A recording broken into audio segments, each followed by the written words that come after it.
All right, so, everyone wanted to unpack this Jake Paul versus Mike Tyson thing. Yeah. And I get it, right? I mean, it was the talk of the internet for weeks. Oh, yeah, for sure. And frankly, I was hooked too. Yeah. And on the surface, it seems so simple, right? You got this YouTuber turned boxer Right. going up against a legend. Like, what more do you need? I know, right.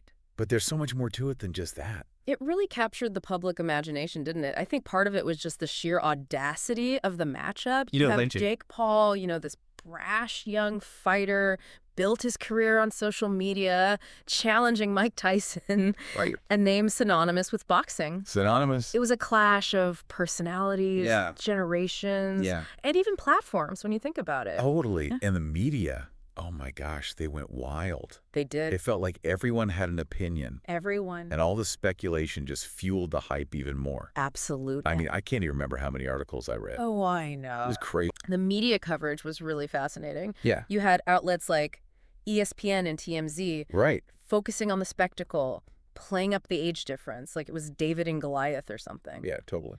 But then you also had some, more serious boxing publications Oh, yeah. grappling with, what it meant for the sport, right? Yeah, exactly. Was this a legitimate fight or was it all just a publicity stunt? Yeah. Could it, tarnish Tyson's legacy? Right. These were the questions everyone was asking. And then, of course, you had the delay Oh, the delay. because of Tyson's health issues. Yes. I have to admit, that just added to the intrigue for me. It did for me It too. was almost like the universe was building up the tension, making us wait. It's like they knew. Yeah. The delay definitely, I think it played a role in, amplifying the narrative. Oh, yeah. It gave people more time to speculate, to analyze the potential outcomes, to choose sides. For sure. And then when they finally started training, the contrast, it was striking. Oh, You had Paul in his prime showcasing his speed, his Yeah. agility, all over social media, working with, top-tier trainers. Yeah. And then you had Tyson at 58 battling, not just Paul, but battling time itself. Oh, I see what you mean. There were reports about the leg brace, the mobility issues. It seemed like everyone was wondering, could Tyson even move like he used to, Right. let alone land one of those iconic knockout punches? I know. This is crazy. It was a legitimate concern. Yeah. Younger fighters, they recover faster. And Tyson hadn't been in a professional fight for almost 2 decades. There's a reason most athletes retire in their 30s, 40s. Yeah. The body can't take the same punishment, Right. But on the other hand, you have Tyson's experience, Yeah. thousands of hours of training, innate understanding of the ring, Yeah. a legendary ability to just read his opponents. So it became this really intriguing question. It did. Could Tyson's experience and his ring smarts actually compensate for, all these physical disadvantages? Right. Was it even possible? That was the million-dollar question, wasn't it? It really was. And that's what made this matchup so captivating. For sure. It wasn't just about 2 individuals. It was about something bigger.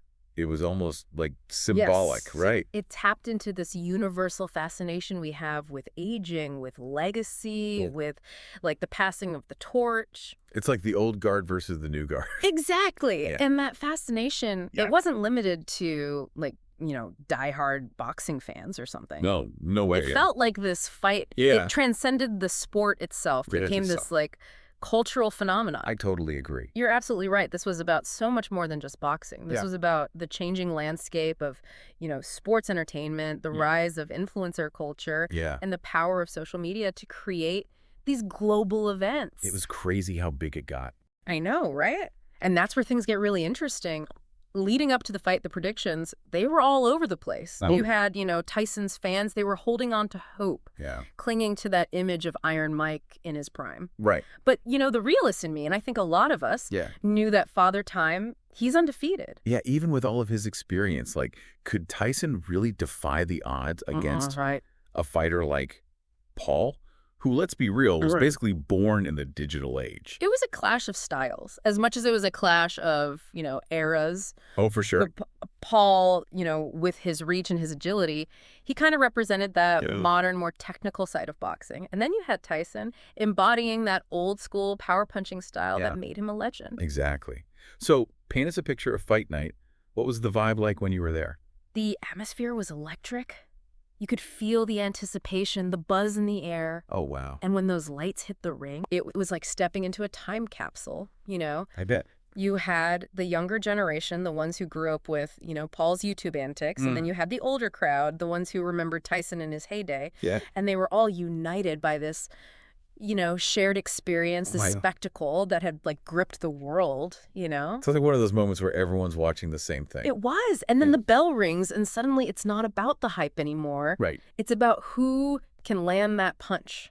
Yes. Who can withstand the pressure? Yeah, exactly. And it was clear from the opening bell that Paul was sticking to his game plan. Sticking He to? used his footwork, his jab, his stamina Oh, yeah. to keep Tyson at a distance, Uh-huh. frustrating him. Yeah. And it worked. It did. So Tyson's legendary power, it wasn't enough to close that gap. Not this time. Paul was just too quick. Yeah. Too agile. He managed to, avoid those big haymakers that Tyson was so famous for. It was almost like watching a chess match, Oh, I see. with Paul strategically maneuvering, picking his spots. Yeah. And Tyson trying to just unleash that one devastating blow that could, turn the tide. But you mentioned earlier that Tyson's experience was a factor. Yeah. Did we see any glimpses of that during the fight? Oh, absolutely. Okay. There were moments like these flashes of brilliance Yeah. that just reminded you why Tyson was once the undisputed champion. Right. You could see it in his eyes, like that fire, that killer instinct. Bet. There was this one exchange in the Yeah. third round, I think it was, where Tyson landed a powerful right hook. Oh, wow. That if it had connected, a few years earlier, it could have been lights out for Paul. Really? Oh, yeah. Wow. So even with the age difference, Tyson still had the power to end the fight with one punch. He did. That's the thing about power. Yeah, It's one of those things that can stay with a fighter long after their prime. I guess so. And for a moment, it felt like the old Tyson was back. The crowd went wild. Oh, I bet. So what happened? But Paul, to his credit, he managed to weather the storm, Okay. demonstrating his own resilience, his adaptability. Yeah. So despite those, flashes of brilliance, Tyson couldn't quite turn the tide. Yeah. So how did the crowd react as the fight went on? That's what I was wondering. You could feel the energy shifting, as the rounds progressed. Right. Tyson's fans, they were still cheering for him. Yeah. But there was this sense of resignation, like setting in Oh, wow. the younger crowd, Paul's fans. They were growing more confident, more vocal with each round. Oh, interesting. And I think even some of the neutral fans, the ones who were just there for the spectacle, they started to recognize that Paul was in control. They could see it, even if they weren't rooting for anyone. Yeah. And in the end, the judges agreed. They did. Paul won by unanimous decision after 8 rounds. 8 rounds. So did this fight live up to the hype? Mm. Did it deliver what the fans were hoping for? I think it delivered in a way that no one could have really predicted, Yeah. It wasn't that knockout, drag-down fight Ah. that I think some were expecting, Yeah. but it was like a compelling story of two fighters Yeah. from different eras, different backgrounds, Right. battling it out on the same stage. And the reactions after the fight, Oh. they were just as divided as the predictions leading up to it. Oh, absolutely. Social media exploded. I bet. You had Tyson's supporters arguing that he was robbed, that the fight was rigged, Oh, wow. that he wasn't given a fair chance. Right. And then you had Paul's fans celebrating his victory, claiming that he had proven himself, So even with the win, there were still doubts about Paul's boxing credentials. Yeah, that's the thing about these, like, crossover fights, right? Yeah. They kind of blur the lines between traditional sport and entertainment. Right. You have people, questioning the legitimacy of the matchup, the motives of the fighters, the whole spectacle itself. And I think that skepticism is part of what fuels the conversation, Yeah. It keeps people engaged. Yeah. It's like it challenged our understanding of what a boxing match even is. Exactly. It Yeah. forced us to confront our own biases, Yeah. our preconceived notions about age, Right. experience, and what it means to be a champion, Yeah. Yeah, I agree.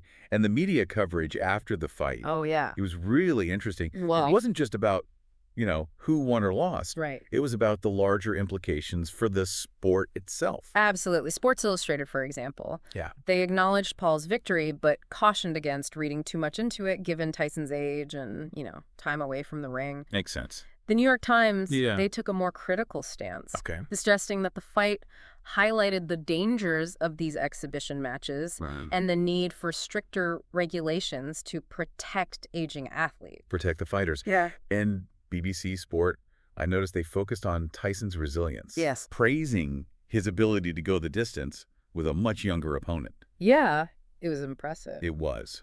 So even the media couldn't agree on a single narrative for this fight. It's true. That's what makes this whole event so fascinating, right? Yeah.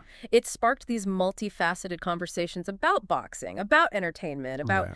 like, our own cultural obsessions. It really did. Okay, Yeah. so let's bring it back to you listening. Yeah. What can we take away from this old Jake Paul versus Mike Tyson saga? I think the biggest takeaway is that sometimes, like, the story is bigger than the fight itself. Oh, for sure. You know, Right. this matchup transcended the sport of boxing Absolutely. and became this, like, cultural touchstone Yeah. reflecting our, fascination with celebrity, with legacy, and the blurring lines between sport and entertainment. It was definitely a unique moment in time, for Yeah. sure. And it leaves us with a lot to think about. It does. Did this fight diminish Tyson's legacy, or did it actually enhance it by showcasing his willingness to step back into the ring, even at his age? Right. And what about Paul? Did this win solidify his place in boxing, or does he still have something to prove? Those are great questions. Yeah. And I think the answers are going to, continue to unfold as both fighters' careers progress. Right. This fight was a chapter in a much larger story, Yeah. one that we're all still writing. That's a great way to put it. Well, that's all the time we have for today's deep dive. Mm-hmm. But hey, the conversation doesn't have to end here. No. Keep thinking about these questions, share your thoughts with your friends, Yes. and who knows, maybe we'll revisit this saga again sometime in the future. Maybe we will. Until then, thanks for listening.